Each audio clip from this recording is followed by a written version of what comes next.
Episode 153 Aku bisa melihat segalanya. Shentu Tianyin tiba-tiba berbalik dan menarik Xia Feng ke samping. Fengzi, kamu harus hati-hati. Jangan gegabah, oke? Xia Feng sangat malu, tetapi dia tetap mengangguk. Ayah, jangan khawatir, aku akan melakukannya. Ayah, apa yang ayah bicarakan? Shentu Tianyin tersipu.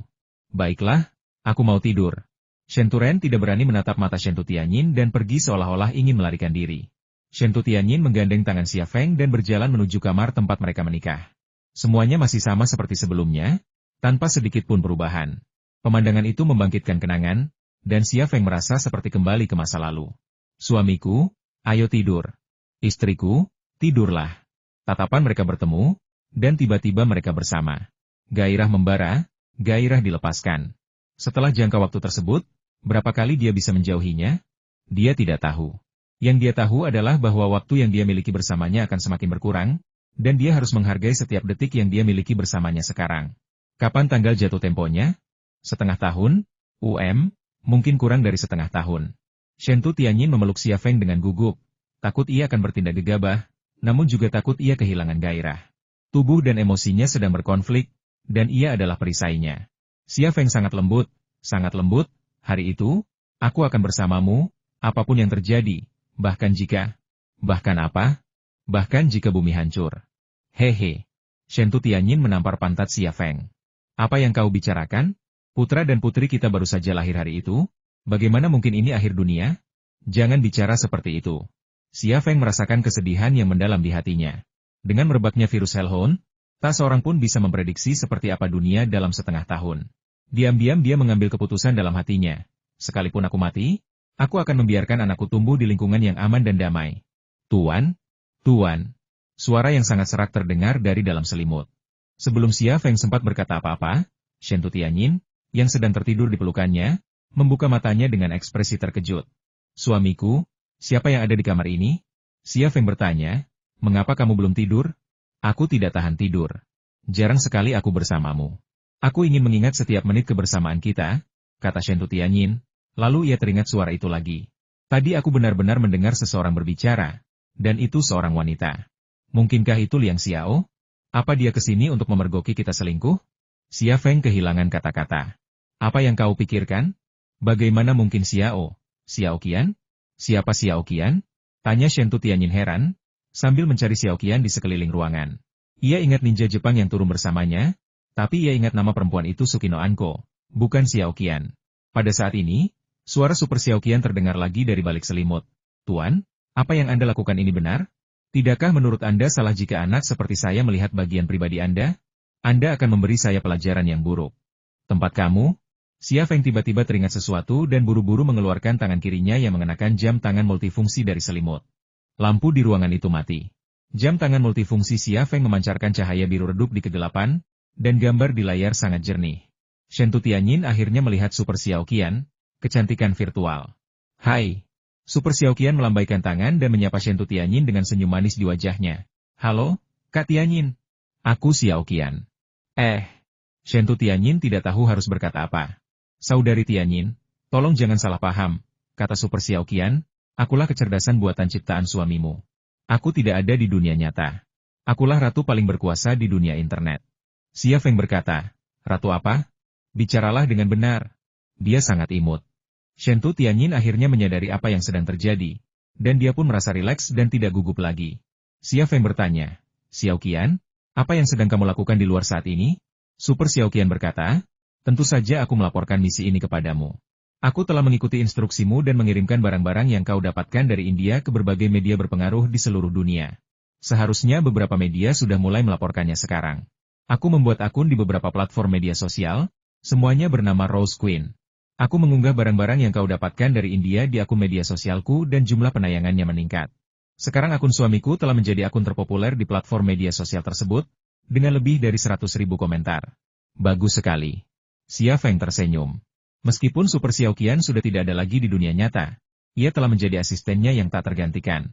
Dari sudut pandang tertentu, kehadirannya bahkan lebih mengerikan daripada seluruh pasukan. Ngomong-ngomong, Tuan, ada satu hal lagi, kata Super Xiao Qian. Williams terus mencoba menghubungi nomor yang Anda hubungi. Apakah Anda ingin saya mengambil alih panggilannya? Sekarang? Ya, sekarang, kata Super Xiao Qian. Ambil saja. Aku ingin tahu apa yang dia katakan, kata Xia Feng. Shen Tu Tianyin berkata, apakah kamu ingin aku pergi sebentar? Tidak perlu. Xia Feng mencium pipinya. Kau harus ingat, kau adalah wanitaku dan ibu dari anakku. Jiang Lai, kau pasti akan menghadapi orang-orang istimewa dan situasi-situasi istimewa. Shen Tu Tianyin mengangguk, matanya dipenuhi tekad dan kebahagiaan. Beberapa detik kemudian, suara Williams terdengar dari jam tangan pintarnya. Tuan Xia, apakah itu Anda? Xia Feng berkata dengan tenang, ini aku, katakan saja apapun yang ingin kau katakan. Kenapa kamu mengunggah semua itu? Suara Williams dipenuhi amarah. Jangan bilang Ratu Mawar itu bukan kamu. Ini aku, terus kenapa? Kata Xia Feng. Kalau kamu berani berbuat seperti itu, kamu harus berani diungkap. Apa? Kamu pikir ini merepotkan? Aku mau bilang, ini baru permulaan. Apakah kamu benar-benar ingin memulai perang? Tanya Williams dengan nada agresif. Xia Feng mencibir, aku tidak tahu apakah negara kita siap berperang denganmu. Itu bukan urusanku. Kau bertanya apakah aku siap berperang. Dan aku punya pertanyaan yang sama untukmu, apakah kalian siap untuk dihancurkan bersama? Kamu? Williams sangat marah hingga dia tidak bisa berbicara. Xia Feng berkata, jangan terus-terusan bicara perang untuk menakut-nakuti orang. Tiongkok bukan lagi Tiongkok di masa lalu. Kita punya drone Ghost dan drone Jingke. Dan kita sedang memproduksi pesawat tempur dan pengebom super canggih. Apa yang bisa kalian gunakan untuk mengalahkan kami? Angkatan laut kalian memang angkatan laut terkuat di dunia. Tapi jangan lupakan apa yang terjadi di perairan selatan. Kalau aku ingin meledakkan USS George Washington kalian, aku khawatir kapal itu akan berkarat di dasar laut. Williams kembali terdiam. Suka atau tidak, ia harus mengakui bahwa era hegemoni Amerika telah berakhir. Berkat Thunder Horse Group, kekuatan militer Tiongkok telah melesat maju. Meskipun belum bisa dikatakan sepenuhnya menyamai Amerika Serikat, dalam beberapa hal Tiongkok telah melampauinya. Jika perang pecah antara kedua negara, hasilnya sungguh tidak pasti. Dan jika perang pecah, tidak akan ada pemenang. Namun satu hal yang pasti, Amerika Serikat akan kehilangan posisinya sebagai hegemon dunia, dan dolar akan kehilangan statusnya sebagai mata uang penyelesaian dunia. Itulah konsekuensi yang tidak mau diterima oleh Amerika Serikat. Dalam situasi seperti itu, mengancam Cina dengan perang sebenarnya hanyalah angan-angan belaka. Tuan Williams, apakah Anda tidak punya hal lain untuk dikatakan? Kata Xia Feng. Kalau tidak ada hal lain untuk dikatakan, saya tutup teleponnya. Katakan padaku, bagaimana kau bisa menembus blokade sistem dewa? Sebuah foto tiba-tiba muncul di layar jam tangan multifungsi itu. Foto itu memperlihatkan seorang perempuan tua berkulit putih dan seorang pemuda berkulit hitam berjalan menuju sebuah hotel. Perempuan tua itu sedang menggandeng tangan pemuda itu, tampak begitu mesra. Kemudian, Super Xiao Qian muncul, menunjuk foto itu dan berkata, istrinya selingkuh. Rahang Shen Tu Tianyin hampir ternganga di atas selimut. Xia Feng terdiam, tetapi ia tetap memanfaatkan anugerah Super Xiao Qian. Ia berkata, sistem dewa?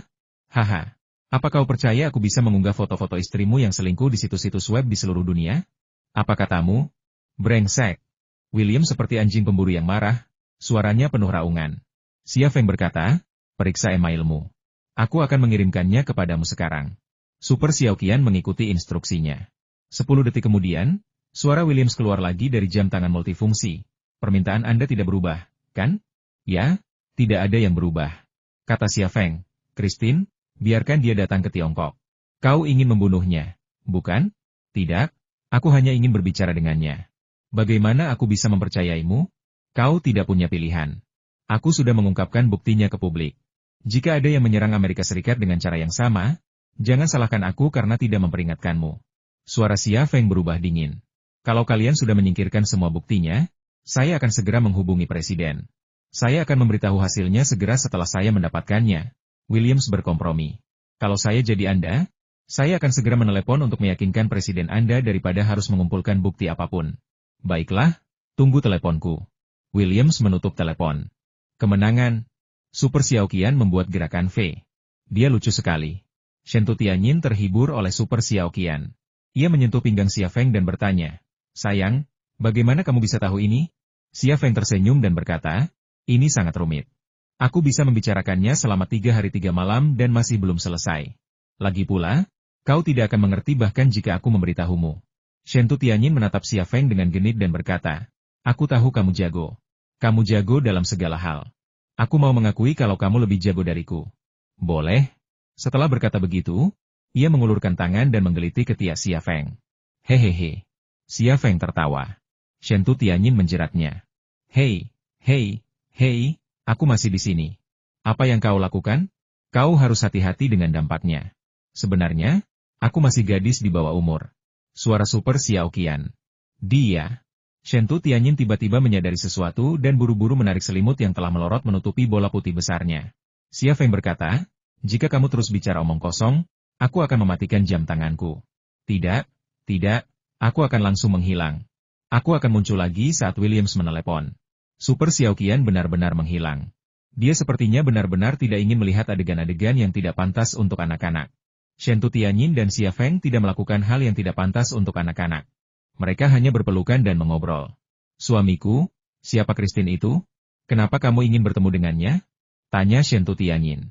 Xia Feng berkata, dia adalah CEO Lockheed Martin, keturunan Leonardo da Vinci. Keluarganya sangat kaya dan dapat memengaruhi arah politik dan ekonomi Amerika Serikat. Shentu Tianyin membuka mulutnya sedikit. Dia ternyata keturunan Leonardo da Vinci. Sulit dipercaya. Senyum masam tersungging di bibir Xia Feng.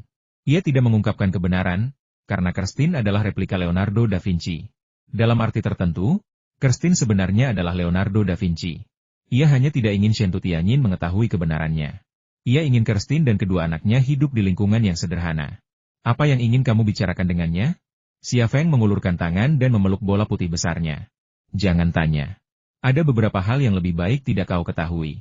Kuharap kau dan anakmu bahagia dan aman. Mengerti? Shentu Tianyin mengangguk. Kalau begitu, mari kita bicara tentang masa lalu.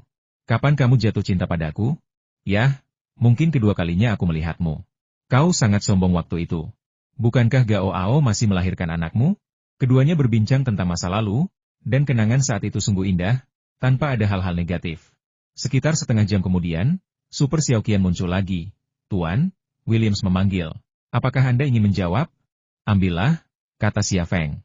Kalau begitu, lepaskan tanganmu dari pantat Suster Tianyin. Yang kulihat hanya putih. Ngomong-ngomong, apa kau mau menelepon di pantat Suster Tianyin? Suara Super Xiao Qian. Xia Feng, tangan Xia Feng menjauh dari bola putih besar milik Shentu Tianyin. Suara Williams terdengar dari jam tangan multifungsi. Tuan Xia, saya sudah bicara dengan Presiden. Lalu Presiden menelepon Christine secara pribadi, dan sekarang saya akan memberitahu Anda hasilnya. Setelah jeda, ia melanjutkan, Christine akan datang ke Tiongkok pada hari pertama tahun baru Imlek, yang juga merupakan hari pertama tahun baru Imlek Anda. Lama sekali, Xia Feng mengerutkan kening. Perbedaan waktu antara ini dan apa yang dibayangkannya terlalu besar. Kalau begitu, kita tidak bisa berbuat apa-apa, kata Williams. Sudah sangat baik Kristen setuju datang ke Tiongkok untuk menemuimu. Kamu seharusnya merasa puas. Kalau kamu setuju, kamu bisa menghapus konten yang kamu tinggalkan di internet. Kalau kamu tidak setuju, kita tidak bisa berbuat apa-apa. Xia Feng terdiam sejenak. Setuju. Tapi aku punya satu syarat kalau kamu mau aku menghapus barang-barang itu secara online. Kondisi apa? Putuskan kerjasama dengan organisasi FA dan tetapkan organisasi FA sebagai organisasi teroris. Tidak masalah.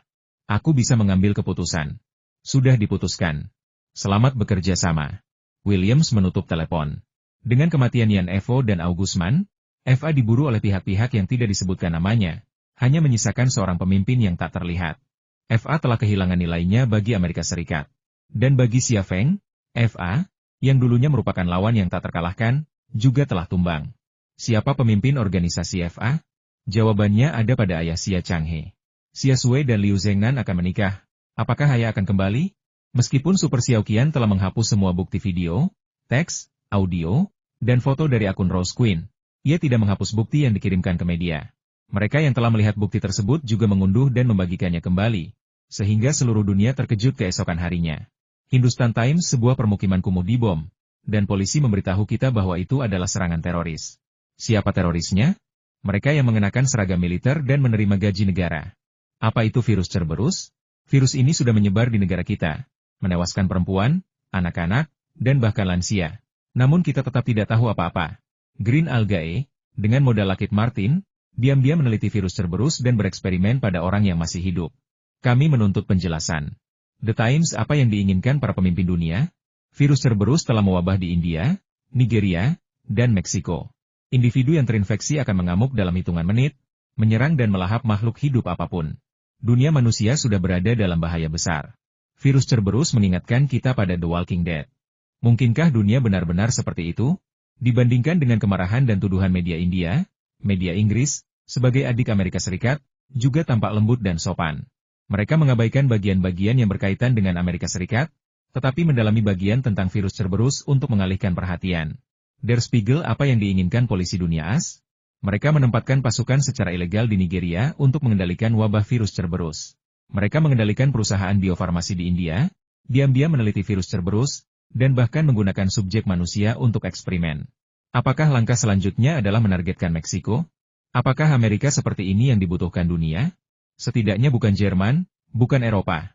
Kita butuh penjelasan dari AS, yang jujur, bukan kebohongan.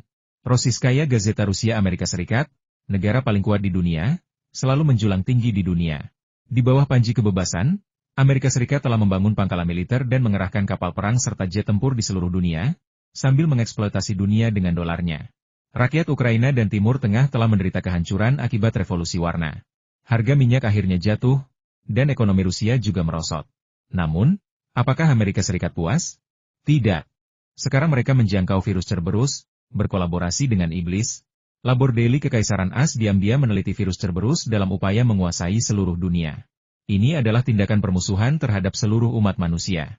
Konspirasi Kekaisaran AS pasti akan dihancurkan oleh tangan besi rakyat. Yang agung. Masih banyak lagi berita serupa. Kemarin, dunia hening. Saat ini, dunia bagaikan tong mesiu. Di tengah gelombang kritik, Amerika Serikat tetap bungkam, tanpa memberikan penjelasan. Tuduhan-tuduhan ini tidak menimbulkan kerugian nyata bagi Amerika Serikat, dan tidak ada negara yang berani menembakkan satu peluru artileri pun ke wilayah Amerika. Ibarat sekelompok anak kecil yang mengelilingi juara tinju dunia, berkicau dan menuduhnya, tetapi tak seorang pun berani mengangkat tinju sebagai tanggapan. Kamu bisa menyalahkan siapapun, dan menyalahkan siapapun tidak akan merugikan dirimu sendiri, tetapi menggunakan pisau dan senjata adalah hal yang berbeda. Dibutuhkan keberanian yang besar untuk mengacungkan pisau dan senjata melawan lawan yang tidak dapat kamu kalahkan. Gereja Holy Thunder, ruang rahasia. Super Xiaoqian memutar bukti video, audio, dan foto yang dibawa Xia Feng kembali dari India di komputernya, lalu muncul kembali sebagai seorang jenderal wanita. Ia tampaknya lebih menyukai gambar ini. Perusahaan Green Algae telah rata dengan tanah, jadi kukira itu kau, kata Qian Jun sambil menatap Xia Feng dengan hormat. Mengapa kamu tidak mengajak kami? Tanya Sukino Anko. Xia Feng berkata, virus Hellhound bukan virus biasa. Sekali terinfeksi, tidak ada obatnya. Aku hanya berani memasuki zona wabah karena sistem kekebalan tubuhku kuat. Aku tidak akan membiarkanmu mengambil risiko itu. Amumihan mendesah, apa yang sebenarnya terjadi pada dunia ini? Akankah kita dihancurkan oleh virus ini? Xia Feng menggelengkan kepalanya. Entahlah. Aku mengumpulkan kalian semua hari ini untuk melakukan sesuatu. Ada apa? Suara Giovanna. Proyek Taoyuan, kata Xia Feng. Sebuah proyektor di ruang rahasia tiba-tiba menyala, dan sebuah foto tiba-tiba muncul di dinding seputih salju. Semua mata tertuju pada foto itu. Lembah itu indah, dikelilingi pegunungan di semua sisinya. Pegunungan di sana sangat tinggi, dengan salju di puncaknya, hutan lebat di lereng gunung, dan rerumputan hijau serta bunga-bunga yang rimbun bagai bintang di langit di lembah kaki pegunungan. Tempat yang indah sekali. Di mana tempat ini? Stella tak dapat menahan diri untuk bertanya. Matanya penuh kerinduan. Sebuah gambar Super Xiaoqian juga muncul di dinding. Mengenakan seragam militer, ia menunjuk ke arah lembah dengan tongkatnya dan berkata, ini adalah sebuah lembah di daerah tak berpenghuni di Provinsi Barat. Lembah ini tidak memiliki nama dan masih belum ditemukan. Pemiliknya telah menamainya Paradise. Misi kalian adalah membangun markas di sini. Perhatian semua orang terfokus pada Xia Feng lagi, dan mata mereka dipenuhi dengan keterkejutan dan kebingungan. Xia Feng berkata, ya, benar. Ini proyek Taoyuan. Virus Cerberus telah menyebar, dan masih belum ada vaksinnya. Mengingat populasi manusia saat ini dan kemudahan transportasi, risiko wabah skala penuh sangat tinggi. Jika hal seperti itu terjadi, kota akan menjadi tempat paling berbahaya. Jangan berharap pedesaan juga aman, di sana pun tidak akan aman. Kita membutuhkan tempat yang terisolasi untuk melindungi keluarga dan menjaga kekuatan kita. Ini, ekspresi Erdemutu sangat serius. Apakah ini benar-benar kiamat? Saimu tersenyum pahit dan berkata, Bos, apakah Anda yakin ini bukan The Walking Dead? Xia Feng terdiam sejenak sebelum berkata, menurut perhitunganku, kemungkinan itu terjadi mencapai 70%. Ini bukan The Walking Dead atau Resident Evil, tapi kenyataan berdarah. Kau belum pernah ke daerah kumuh itu, tapi aku pernah. Aku menyaksikan dengan mata kepalaku sendiri seorang ayah dan saudara laki-lakinya melakukan hal-hal yang mengerikan kepada putrinya, lalu mencoba memakannya. Mereka yang terinfeksi virus Cerberus, dalam beberapa menit, akan memiliki kecepatan dan kekuatan seekor ceetah. Dan kekuatan gigitan mereka pasti akan menyaingi ceetah atau harimau. Bahkan kau hanya bisa menghadapi beberapa orang sekaligus. Jika lebih banyak, kau juga akan menjadi mangsa. Jika aku tidak mengetahui rencana Dewa Kematian As dan FA, Kyoto mungkin akan diserbu virus dan tak terkendali. Dalam rencana Dewa Kematian, kelompok kuda petir juga menjadi sasaran. Jika aku tidak menggagalkan rencana As dan FA, mungkin tidak akan ada orang normal di sini lagi. Kita semua akan terinfeksi. Ada suasana menyedihkan di ruang rahasia itu. Kali ini, lawannya bukanlah agen CIA atau pasukan khusus Amerika, melainkan virus tak kasat mata. Baik para pejuang super tim zodiak maupun 4 satria wanita setia dan tak kenal takut yang didukung oleh keyakinan mereka tak mampu melawan musuh tak kasat mata ini. Merupakan pilihan yang bijaksana untuk merencanakan terlebih dahulu dan membuat persiapan terlebih dahulu. Xia Feng memecah keheningan yang menyesakan. Xiao Qian memilih tempat ini setelah analisis dan perhitungan yang cermat, dengan mempertimbangkan sumber daya lokal. Tempat ini sangat cocok untuk proyek Taoyuan kita. Percayalah, aku tidak memintamu menjadi pekerja konstruksi. Aku melindungimu dan kekuatan kita. Kamu harus selalu waspada. Jika terjadi krisis serangan virus, segera pindahkan istri dan anak-anakku ke Taoyuan. Tsukino Kyoko bertanya, Bos, kita akan membangun pangkalan di sana. Bagaimana denganmu? Xia Feng berkata, aku masih ada urusan. Aku tidak akan pergi untuk sementara waktu. Sampai di sini, kamu masih mau bikin jet tempur dan pesawat pengebom? Tsukino Anko tak mengerti. Xia Feng berkata, saya telah menyelesaikan desain untuk Yama Fighter dan Kunpeng Bomber, dan juga telah memproduksi beberapa komponen inti. Sylvia adalah mekanik terbaik di dunia, kedua setelah saya. Dengan bantuan Thunder Dragon Intelligent Machine Tool, dia dapat menangani pekerjaan yang dulunya membutuhkan saya. Karena itu, saya tidak akan punya banyak pekerjaan di bidang ini. Tujuan utama saya tinggal di sini adalah untuk menyelidiki kebenaran tentang virus Cerberus dan Christine. Dia punya jawaban yang saya butuhkan, dan saya harus bertemu dengannya. Ada alasan lain yang tak terucapkan tenggat waktunya semakin dekat. Ia harus menghadapi Shikian Yi dan Zhu Suanyue. Dan keduanya bukanlah tandingan tim zodiak dan keempat satria wanita itu. Ia tidak ingin pengorbanan mereka sia-sia, pengorbanan yang sia-sia. Oke, ayo pergi, kata Qian Jun. Dia tahu sebagian kebenarannya dan memahami rencana Xia Feng. Xia Feng tersenyum tipis, kalau begitu, laksanakan saja. Kamu punya dana 10 miliar untuk digunakan. Para anggota tim zodiak dan keempat satria wanita tercengang. Dengan 10 miliar dolar as, apakah dia akan membangun istana Afang di lembah itu? Jawabannya segera terungkap. Super Xiao Qian melemparkan proyeksi baru ke dinding. Itu bukan istana Afang, melainkan sebuah benteng baja. Dinding baja setinggi 20 meter, sebuah kubah setengah bola yang luar biasa besar. Di bawah kubah itu terdapat sebuah kota, lahan pertanian, waduk, rumah sakit, sekolah, gudang, dan gudang senjata. Sistem pertahanan udara dipasang di keempat sudut benteng, dan pangkalan militer terletak di dekat dan di dalam benteng. Tank tempur utama ZTZ-100 dan kendaraan tempur infanteri Skavenger ditempatkan di darat, bersama dengan drone Jinke dan Ghost, serta jet tempur Yama dan Kunpeng. Utopia dalam rencana ini hanyalah kerajaan militer kecil. Hidup Allah, aku suka tempat ini. Saimu tersenyum. Haha, kata Arisio sambil tersenyum, ini kota Tuhan. Aku akan membangunnya. Kurasa para pekerja konstruksi itu pasti saudara-saudari kita dari organisasi bantuan? Tanya Giovanna. Xia Feng berkata, tebakanmu benar. Meskipun kota ini cadangan, kita harus menjaga kerahasiaan sepenuhnya. Semua personel yang terlibat dalam pembangunannya harus orang kita sendiri. Tidak masalah, mari kita serahkan tugas ini kepada asosiasi penyelamat kita, kata Giovanna. Setelah membuat pengaturan, Xia Feng meninggalkan gereja Saint Lei. Dalam perjalanan, Xia Feng mengeluarkan telepon satelitnya dan menghubungi nomor ayahnya Xia Changhe. Bunyi bip, bunyi bip, bunyi bip. Tidak seorang pun menjawab telepon. Xia Feng mengerutkan kening. Mengapa dia tidak menjawab telepon? Apa identitasnya? Jawaban atas semua pertanyaan ini ada pada Xia Changhe. Tetapi dia tidak muncul dan juga tidak menjawab telepon. Apakah dunia akan kiamat?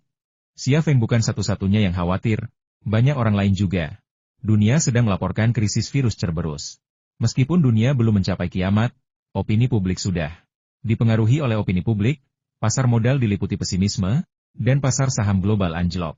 Semakin kacau pasar, semakin mudah menghasilkan uang.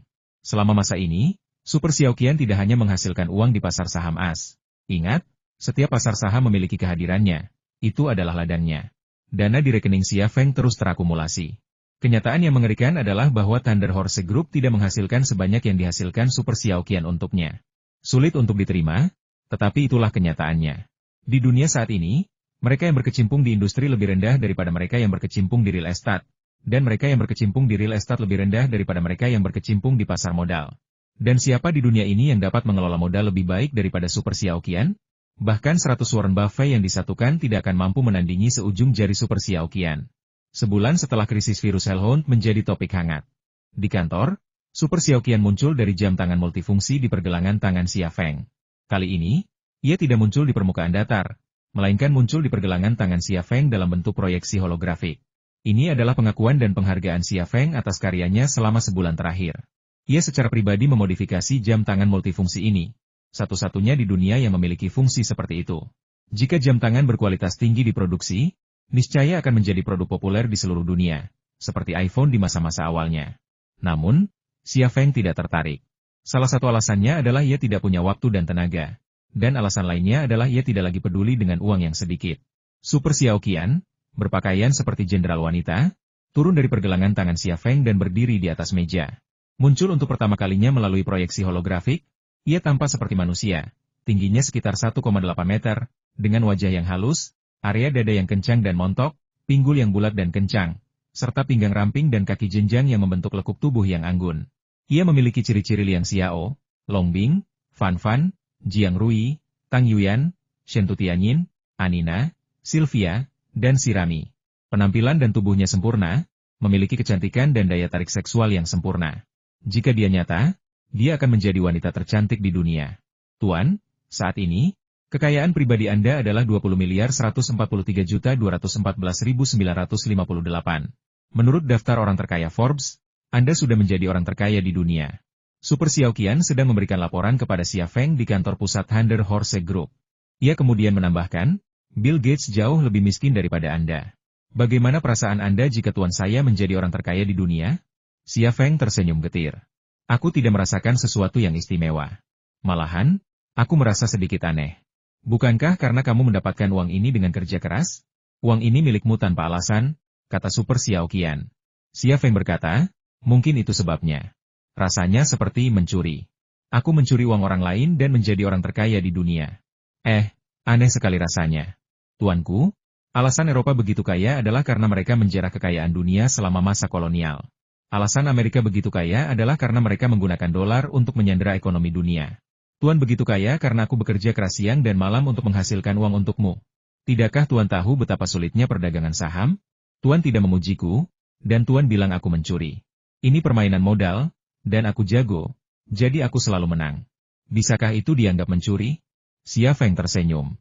Baiklah, anggap saja aku salah, oke? Bagus sekali, Xiao Qian. Xiao Qian memang yang tercantik. Hehehe. Super Xiao Qian tertawa. Xia Feng berkata, lihat, bukankah aku memodifikasi jam tangan ini untukmu sebagai hadiah? Sekarang kamu bisa muncul di dunia nyata. Guru baik sekali. Super Xiao Qian menghampiri dan memeluk Xia Feng. Tubuhnya virtual, begitu pula pelukannya. Ketika tubuhnya menyentuh Xia Feng, sentuhan itu menghilang, memberi kesan bahwa ia telah menyelinap ke dalam tubuh Xia Feng. Xia Feng juga merasa aneh, bukan karena pelukan itu, melainkan karena tingkat kecerdasan buatan Super Xiao Qian. Super Xiao Qian yang menciptakannya. Dan selain tubuh palsunya, apa bedanya dia dengan wanita sungguhan? Tuan, kotak surat Anda telah menerima pesan dari Tao Yuan, kata Super Xiao Qian. Informasi apa? Coba aku lihat, kata Xia Feng.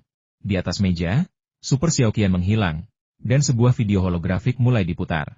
Di sebuah lembah di Himalaya, puluhan mesin konstruksi beroperasi bulldozer, forklift, dan ekskavator. Beberapa anggota organisasi penyelamat sedang menurunkan material untuk pangkalan dari sebuah pesawat Yun-20 yang diparkir di landasan pacu darurat. Seluruh lembah menjadi pemandangan yang ramai. Yelena ada di video terbaru. Dengan senyum di wajahnya, Bos, lihat. Di belakang saya rumah baru kita. Xia Feng bertanya, kapan itu akan selesai? Yelena berkata, kamu sudah memberi banyak uang. Aku perkirakan ini akan selesai dalam setahun. Dalam 1 tahun, tenggat waktunya akan tiba. Dan ia bertanya-tanya apakah ia bisa melihat surga itu dengan mata kepalanya sendiri. Namun, ia lega mendengar Yelena mengatakan bahwa itu bisa diselesaikan dalam 1 tahun. Ada satu hal lagi, kata Yelena, aku menerima sinyal dari ayah. Apa? Xia Feng tertegun sejenak. Yelena berkata, kau tahu, kami punya kode rahasia untuk menghubungimu. Dia ada di dekat sini, dan aku akan mencarinya. Sebelum aku pergi, aku ingin menyapamu. Ada apa? Xia Feng bingung. Akhir-akhir ini aku meneleponnya hampir setiap hari, tapi dia tidak pernah menjawab. Dia bahkan mematikan telepon satelitnya. Kenapa dia menghubungimu? Yelena terdiam sejenak sebelum berkata, aku juga tidak tahu. Aku baru akan tahu kalau sudah bertemu dengannya. Dia tidak menjawab teleponmu atau menghubungimu. Kurasa dia pasti punya alasannya sendiri. Dia memang orang seperti itu. Tidak ada yang bisa melihat sisi gelapnya. Dia meninggalkan pesan yang memberitahumu di mana kamu bisa menemuinya? Tanya Xia Feng. Yelena berkata saya belum tahu lokasi pastinya. Tetapi menurut sinyalnya, seharusnya berada di sebuah gunung di Himalaya. Pernahkah kamu bertanya-tanya mengapa dia menemuimu di tempat seperti itu? Yelena menggelengkan kepalanya. Maaf, bos, saya benar-benar tidak tahu. Kalau saya tahu kenapa dia ingin bertemu saya pasti akan memberitahu Anda. Tidak adakah kamu punya tebakan? Benar. Kurasa dia sedang mengalami masalah dan sulit menemukanmu, jadi dia datang kepadaku untuk membantunya melakukan sesuatu, kata Yelena. Xia Feng berpikir sejenak sebelum berkata, jika kau melihatnya, tolong sampaikan pesan untukku. Apa yang ingin kamu katakan padanya? Aku ingin bertemu dengannya sebelum Xia Sui menikah. Oh, katakan padanya bahwa Xia Sui akan menikah pada hari pertama tahun baru Imlek. Jika dia masih memiliki keluarga ini di hatinya, dia akan kembali. Jika tidak, maka... Lalu bagaimana? Lupakan saja, anggap saja aku tidak mengucapkan kalimat terakhir itu. Xia Feng mendesah. Yang ingin ia katakan adalah, kalau kau sudah tidak punya keluarga ini di hatimu, kau tak perlu kembali. Namun, mengatakan hal itu kepada ayahnya sungguh pengkhianatan.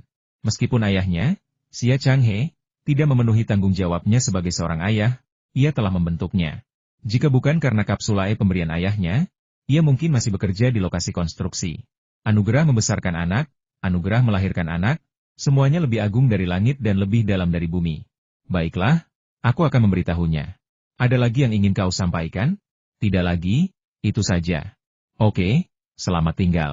Yelena mematikan kamera, dan bayangannya serta surga di belakangnya pun menghilang. Super Xiaoqian muncul. Guru, bisakah kau membangunkanku otak pribadi di surga ini? Aku berkeliaran di internet, merasa sangat sedih tanpa rumah. Xia Feng tersenyum pahit. Baiklah, aku berjanji padamu, aku akan membangunkanmu otak super di surga. Tuan, Anda sangat baik. Super Xiaoqian menerkam Xia Feng, dan tubuhnya menyatu dengan tubuh Xia Feng lagi. Otak yang diinginkannya sebenarnya adalah sebuah superkomputer. Permintaan semacam itu bukanlah apa-apa bagi Xia Feng. Itu bisa dengan mudah diwujudkan. Xia Feng kembali ke Ping Anju. Dengan 5 wanita dan 4 anak, Jalan Ping An tampaknya selalu penuh dengan tawa dan selalu ramai. Ayah! Ayah! Di taman depan, Xia Long melihat Xia Feng kembali dan berlari ke arahnya dengan gembira. Xia Jianghe dan Xia Fen mengikutinya dari belakang. Liang Jiayu sedang berada di sudut lain. Liang Zhengchun sedang mengajarinya Wing Chun. Si kecil belajar dengan sangat teliti dan serius, dan tidak ikut bergabung. Sebaliknya, Liang Xiao datang dan menyapa Xia Feng dari kejauhan. Suamiku, kenapa kamu pulang sepagi ini? Apa urusan perusahaan sudah selesai? Xia Feng menjemput Xia Feng, Xia Jianghe, dan Xia Fen, lalu berkata, aku sudah menyelesaikan pekerjaanku di perusahaan, dan aku datang ke sini khusus untuk membicarakan sesuatu denganmu. Beberapa wanita datang, dan Tang Yuyan, yang perutnya sudah sangat membuncit, berkata, sayang, ada apa? Xia Feng berkata, Taoyuan kami sudah dibangun selama sebulan, dan saya ingin melihatnya. Hanya butuh 2 atau 3 hari, lalu saya akan kembali. Long Bing berkata, aku juga ingin pergi. Xia Feng berkata, tempat itu adalah atap dunia, oksigennya tipis, dan anak-anak tidak bisa pergi ke sana. Jika kamu pergi ke sana, siapa yang akan merawat anak itu? Long Bing sedikit kecewa, tetapi tetap berkata, kalau begitu kamu pergi sendiri, dan hati-hati. Dia masih sangat pengertian. Lian Xiao awalnya ingin pergi bersama Xia Feng, tetapi Long Bing sudah mengatakan bahwa Xia Feng harus pergi sendiri, jadi dia tidak tahu harus berkata apa. Mereka semua ingin pergi bersama Xia Feng dan melihat keindahan yang paling dekat dengan surga. Tetapi jika Xia Feng membawa seseorang dan tidak pergi, pasti akan ada ketidakpuasan. Jadi, jika mereka tidak pergi, maka tidak ada dari mereka yang akan pergi. Meskipun Long Bing adalah orang yang pendiam, ia menangani segala sesuatunya dengan sangat bijaksana di rumah ini. Kapan kamu berangkat? Tanya Fan Fan. Saya sudah meminta Xiao Qian untuk membantu saya menghubungi pilot. Saya akan berangkat segera setelah dia siap, kata Xia Feng. Begitu ia selesai berbicara, Xiao Qian muncul dari jam tangannya yang multifungsi. Tuan, pilot sudah siap. Silakan pergi ke apron gereja Guntur Suci untuk naik ke pesawat. Kemunculan Super Xiaoqian tidak menimbulkan reaksi yang tidak biasa. Para wanita dan anak-anak di Ping Anju sudah mengetahui keberadaannya. Bibi Xiaoqian. Xiaolong mengulurkan tangannya untuk meraih area dada Super Xiaoqian. Beri aku makan. Super Xiaoqian tampaknya takut pada Xiaolong, iblis pengidam susu, dan menghilang dalam sekejap. Tiba-tiba terdengar ledakan tawa di halaman. 5 jam kemudian, Provinsi Barat. Sebuah helikopter mendarat di hutan belantara, menurunkan seseorang, lalu lepas landas dan terbang menuju Lhasa. Kita sudah sampai. Xia Feng memandang pegunungan bersalju megah di kejauhan dan berkata dengan penuh semangat, Xiaoqian, bisakah kau keluar dari sini? Sedetik kemudian, seorang wanita berseragam militer muncul di samping Xia Feng. Dengan tinggi 1,8 meter, tubuh montok, dan seragam yang mencolok, ia langsung menjadi pusat perhatian di padang rumput. Super Xiaoqian membuka lengannya dan berputar di atas rerumputan yang rimbun. Gerakannya bagaikan burung yang membentangkan sayap dan terbang melintasi padang rumput. Padang rumput? Akhirnya aku di sini. Aku suka padang rumput. Kenapa tidak ada sapi atau domba? Dia masih nakal dan bahkan sedikit neurotik. Xia Feng mengangkat bahu tak berdaya. Aku tidak memintamu datang ke sini untuk menangkap domba. Berikan aku petanya. Aku ingin pergi ke surga. Kenapa tidak pakai helikopter saja untuk mengantar kita langsung ke sana? Super Xiaoqian tampak agak penasaran, tapi saat menanyakan hal ini, ia tetap memasang peta satelit dan menandai lokasi Paradise di peta tersebut, beserta rute terpendek dan tercepat menuju Paradise. Xia Feng melihat peta dan mengingat rutenya sambil berkata, aku tidak ingin mereka tahu aku datang. Aku ingin bertemu ayahku, dan dia orang yang paling sulit dilacak di dunia. Jadi aku harus berhati-hati.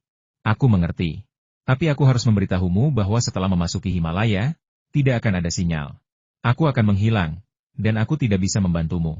Semuanya akan kau tanggung sendiri, kata Super Xiaoqian, dengan sedikit kekhawatiran di matanya. Malahan, semakin lama keberadaannya, ia semakin belajar, dan ia menjadi semakin seperti manusia, seorang wanita.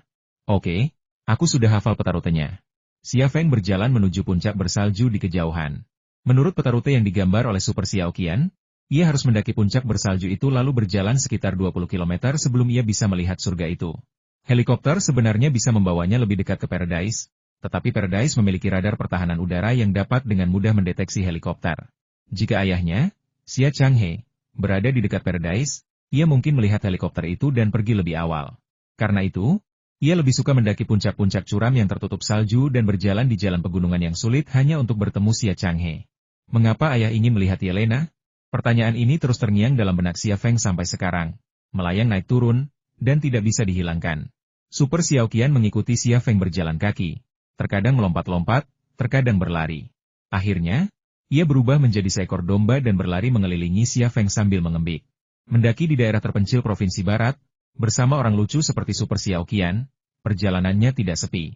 Setelah mendaki gunung dan punggung bukit, Xia Feng tiba di puncak sebuah gunung pada tengah malam. Berdiri di sana, ia memandang ke bawah ke sebuah lembah yang terletak di antara pegunungan.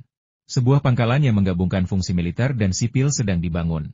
Bahkan di malam hari, beberapa mesin konstruksi sedang bekerja, menciptakan suasana yang ramai. Itulah surga di bumi, tempat berlindung yang dibangun Xia Feng untuk istri dan anak-anaknya, sanak saudara dan sahabat-sahabatnya. Setelah inspeksi visual, Xia Feng menentukan jarak garis lurus antara puncaknya dan Utopia adalah 5122,32 meter. Sebelumnya, jarak ini telah melampaui jangkauan visual efektifnya, tetapi sekarang benar-benar di luar jangkauan visualnya. Ia dapat dengan mudah melihat seluruh pangkalan. Setelah mengamati seluruh Paradise, Xia Feng membangkitkan clairvoyance-nya dan memindai area permukiman.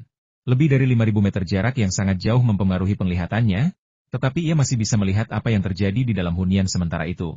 Segera, Xia Feng melihat anggota tim zodiak, termasuk Sukino Anko, Angumihan, Saimu, Alessio, Qianjun, serta Giovanna, Stella, Teresa dan Rosa, tetapi dia tidak melihat Yelena. Xia Feng kemudian melakukan pemindaian sinar X kedua, tetapi tetap tidak menemukan Yelena. Oh tidak! Apa aku terlambat selangkah? Dia sudah pergi? Xia Feng merasa sedikit menyesal. Ia khawatir Yelena atau ayahnya akan menyadarinya, jadi ia tidak bertanya kapan Yelena akan pergi menemui ayahnya. Namun, ia memperkirakan akan malam hari, jadi ia naik helikopter untuk datang. Namun, ia tidak menyangka ia masih terlambat selangkah. Pada saat ini, Super Xiaoqian tiba-tiba muncul dari jam tangan multifungsi. Itu bukan seorang jenderal wanita, melainkan seekor domba. Xia Feng menatap tanpa berkata apa-apa ke arah domba gemuk yang berdiri di sampingnya, Tetapi dia tahu bahwa tempat ini telah dijangkau oleh sinyal dari Paradise. Mi, domba Super Xiaoqian berteriak sebelum berbicara bahasa manusia. Tuan, apakah Anda mencari wanita bernama Yelena? Ya, apakah kamu tahu kemana dia pergi? Tentu saja aku tahu. Super Xiaoqian berkata, ada kamera pengawas di Paradise, dan sistem keamanan di sana juga wilayahku. Aku bisa mengambil semua rekaman pengawasan untukmu kapan saja. Kalau begitu, cepat periksa dari mana dia pergi dan kapan dia pergi. Xia Feng sedikit cemas. Hampir tidak ada waktu tunggu. Xia Feng mengajukan permintaan dan memberikan hasilnya. Waktu eksekusi di antara keduanya terasa hampir tidak ada. Bayangan Yelena muncul di udara. Ia meninggalkan surga dan menuju ke barat dengan tas perlengkapan di punggungnya. Ia berangkat pukul 10 malam, lebih dari 2 jam yang lalu. Dia pergi ke barat dan sudah pergi lebih dari 2 jam. Bisakah kita menyusulnya? Tanya Super Xiaoqian. Xia Feng berkata, ya. Begitu dia selesai berbicara, dia mulai berlari. Bahkan Yelena pun tak mampu melangkah jauh di lingkungan sekeras itu. Selama ia mengikuti arahannya, ia pasti bisa menyusulnya dalam waktu singkat. Karena ia sudah berada di puncak gunung, dan Yelena masih butuh waktu untuk mendaki. Asal ia menemukan arah yang tepat, dalam 2 jam, Yelena mungkin hanya akan mendaki puncak barat gunung.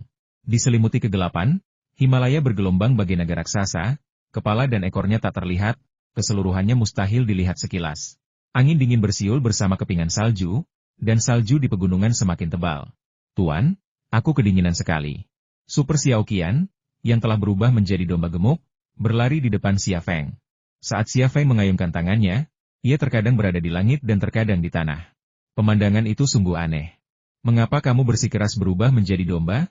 Xia Feng tidak tahan lagi. Oke, aku sudah tahu kau rasis terhadap domba. Aris putih besar yang terbang di langit menatap Xia Feng. Matanya penuh kebencian. Xia Feng, aris yang terbang mendarat di tanah dan langsung berubah menjadi seorang gadis olahraga. Mengenakan rompi olahraga ketat di tubuh bagian atas, celana pendek olahraga di tubuh bagian bawah, dan sepasang sepatu lari New Balance di kaki, dan mereka adalah model terbaru Flamingo. Saat ia berlari, sepasang area dada montok di dadanya memantul dan menari-nari, seolah-olah bisa meledak keluar dari rompi olahraga putih tipisnya kapan saja. Puncak-puncak area dada montok itu terlihat jelas, baik bentuk maupun warnanya. Ditambah lagi, massa putih, montok, dan bulat yang bergetar terbungkus celana pendek olahraganya. Daya tariknya cukup untuk meluruskan pipa baja yang bengkok. Tunjukkan tubuh Anda jika Anda tidak setuju dengan sesuatu. Xiaoqian. Xia Feng ragu untuk berbicara. Super Xiaoqian berbalik dan berlari mundur. Ia tidak memiliki tubuh sama sekali, sehingga ia bisa berlari ke segala arah tanpa kesulitan. Namun, perubahan postur larinya membuat Xia Feng kebingungan. Karena kakinya yang indah bergoyang-goyang di depannya. Di antara kedua kakinya, area kewanitaannya yang tertutup celana pendek olahraga putihnya terlihat jelas, sebuah bentuk yang dapat menggoda siapapun untuk melakukan kejahatan. Untungnya, dia tidak ada. Jika dia nyata, situasinya akan lebih rumit. Tuanku, apa yang ingin Anda katakan? Suara Super Xiaoqian lembut. Xia Feng tersenyum pahit dan berkata, lebih baik kau berubah menjadi domba. Aku sebenarnya sangat menyukai domba. Kamu berbohong. Xia Feng, malah, ia justru merugikan dirinya sendiri, karena saat merancang Super Xiaoqian, ia tidak hanya memanfaatkan kelebihan fisik para wanitanya, tetapi juga menciptakan kepribadian para wanitanya di otak Super Xiaoqian. Itulah mengapa ia begitu nakal dan manja. 1 jam kemudian, Xia Feng mencapai puncak bukit di sisi barat ngarai. Puncak gunung tertutup salju, dan butiran salju yang jatuh dari langit mengubur segalanya, termasuk jejak kaki Yelena. Xia Feng naik ke atas batu dan melihat ke kejauhan. Super Xiaoqian pun tak tinggal diam, dan ia langsung menampilkan peta satelit holografik, yang di atasnya ia menggambar 2 rute paling mungkin untuk Yelena. Kedua rute ini digambar berdasarkan medan, dan kecuali ada keadaan khusus, Yelena pasti akan memilih salah satunya. Tuan, Anda dapat memilih rute kiri atau kanan, kata Super Xiaoqian. Xia Feng telah menyelesaikan pengintaian pemindaian perspektif jarak jauh. Ia melangkah di rute kiri dan berlari secepat yang ia bisa. Tuanku, apakah Anda yakin mengambil rute kiri? Super Xiaoqian muncul di depan Xia Feng. Secepat apapun Xia Feng berlari, ia selalu berada di depan Xia Feng. Tetapi saat lengan Xia Feng berayun, ia terkadang berada di udara dan terkadang di tanah. Jarak 2 kilometer berlalu dalam sekejap, dan Super Xiaoqian menghilang. Kami berada jauh di dalam Himalaya dan tidak ada sinyal. Xia Feng berhenti di lereng bukit. Di hadapannya berdiri tumpukan batu berbentuk segitiga. Batu paling atas berupa jalur, salah satu ujungnya mengarah ke barat. Ini adalah sinyal yang ditinggalkan ayah. Xia Feng terus melacak ke arah barat, dan setelah sekitar 1000 meter, ia melihat sosok putih di depannya. Sosok itu adalah punggung seorang wanita yang mengenakan pakaian salju. Ia membawa tas perlengkapan dan meluncur dengan kecepatan tinggi. Yelena muncul.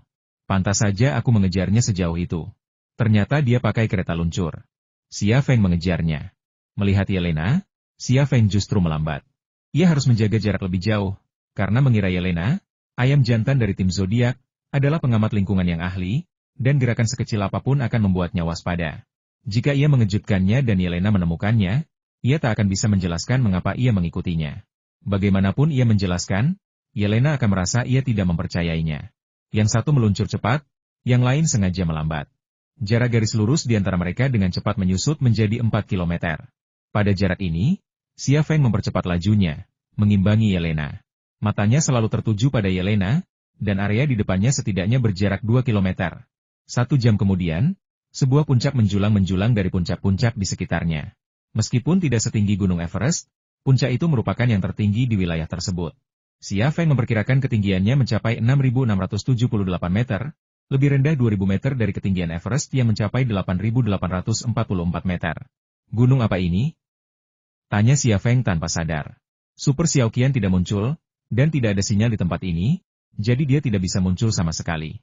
Pada saat ini, Yelena melepas ski dan mendaki gunung. Tempat pertemuannya di gunung ini, Xia Feng bingung dan mengikutinya. Puncak gunung yang sangat curam membentang di bawah kakinya, dan ke atas, diselimuti kabut dan awan. Bahkan dengan kekuatan penglihatannya yang luar biasa, beberapa bagian puncak gunung tak terlihat. Namun, Yelena tetap berada dalam pandangan Xia Feng, tak pernah pergi. Saat Xia Feng melacaknya hingga ke kaki gunung, Yelena sudah mendaki sepertiga jalan. Langkahnya sudah sangat lambat, dan mustahil ia bisa menambah kecepatan. Lagi pula, tempat ini adalah area terlarang bagi manusia. Bahkan di kaki gunung, yang anginnya sepai-sepai, suhunya mencapai 30 derajat Celcius. Semakin tinggi Anda mendaki, semakin rendah suhunya, berpotensi mencapai 40 atau bahkan 50 derajat Celcius di titik tertinggi. Dalam lingkungan seperti itu, kekuatan manusia tampak tak berarti di hadapan alam. Kesalahan sekecil apapun dapat menyebabkan kehancuran. Apa sih yang ingin dia lakukan? Kenapa dia meminta Yelena untuk bertemu di sini? Kalau dia hanya ingin Yelena membantunya, dia bisa saja menghubunginya lewat telepon satelit. Kalau dia tidak ingin aku tahu, dia bisa saja melarang Yelena memberitahuku, dan Yelena pasti akan melakukannya. Lagi pula, semua anggota tim zodiak diadopsi dan dilatih olehnya. Mendaki ke puncak gunung, Xia Feng tak kuasa menahan diri untuk memikirkan pertanyaan-pertanyaan ini. Tidak peduli bagaimana dia berpikir tentang apa yang terjadi, dia tidak dapat memahaminya. Yelena berhenti di tempat yang tak terlihat. Ia tampak kelelahan dan berdiri di balik batu di area bawah angin, terengah-engah. Xia Feng tidak berhenti, melanjutkan pendakiannya. Tubuhnya telah memasuki tahap evolusi sempurna. Kehilangan sebagian panas internalnya, membuatnya hampir tidak peka terhadap dingin. Staminanya selalu melimpah. Dengan kondisi dan kemampuannya saat ini, mendaki Gunung Everest bukanlah masalah, apalagi puncak yang tak dikenal di malam hari. Yelena beristirahat selama 10 menit dan melanjutkan pendakian. Saat ini, Xia Feng telah mempersempit jarak antara mereka dan Xia Changhe, yang kini hanya sekitar 500 meter. Jika Xia Changhe yang lama muncul, ia yakin bisa mencegatnya. Ayah tidak pernah muncul.